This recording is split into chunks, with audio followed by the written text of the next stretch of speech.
আসসালামু আলাইকুম। কেমন আছেন আপনারা? আমি ডাক্তার মাহমুদ আলম নিপু। আমার সবচেয়ে বড় পরিচয় কি জানেন? আমি একজন নারী এবং আমি একজন মা।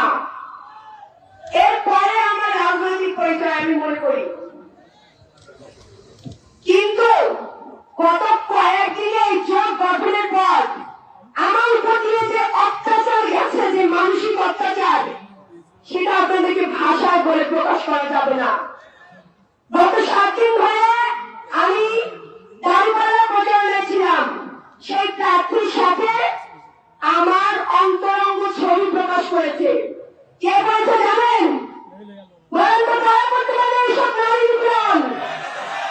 বিএনপি ভাইরা, এদেরকে এখন আমরা ভাই বলি।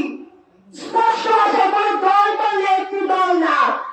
এই বিএনপি কথা কথা জামাতে ইসলামের উপর নারীর নিপীড়নের, নারী নিয়ে নারী ত্যাগ খেলে, অথচ বাংলাদেশের সবচেয়ে বড় নারী নিপীড়ক দল এখন কোনটা? আমার এই ফোনে হাজার হাজার ছবি আছে। এই যে আমার শ্রদ্ধেয় আমির এখানে বসে আছে, আমার বলতে খুব কষ্ট লাগছে, আমার কান্না পাচ্ছে যে ওনার সাথে আমার ছবি আপনি দেখবেন। নোংরা ছবি, আমার বাবার বয়সী। এগুলো আপনারা সহ্য করবেন? নারীর বিরুদ্ধে কি আপনারা লঙ্কা দেখাবেন? বাংলাদেশে কোন নারীর বিরুদ্ধে ঠাই হবে না। তারা কতদিন আমাদের আইন হাত করছেন, এখন তারা নারী কার্ড খেলে, অথচ জামাত ইসলামের ভাইদের নিয়ে আমি মাঠে ঘাটে দাঁড়িপাল্লা প্রচারণা করি, স্বপ্নাবলীর প্রচারণা করি।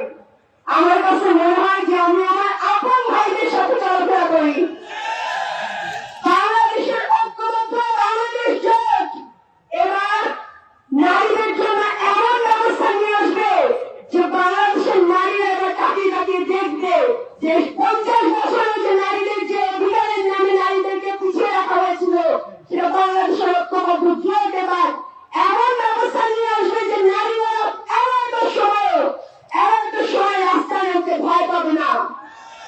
5ই আগস্টের পরে আমার ভাই ভরত বলে গেছে, গত দিনও 7 পরে এক মেয়েকে ধর্ষণ করছে। যে বললেন শুনবেন, ছাত্রদের ছেলে বড় ধর্ষণ করছে, আপনারা জামাতকে বলে তারা নাকি নারী নিপীড়ন করে, নারী গায়ে ফেলে।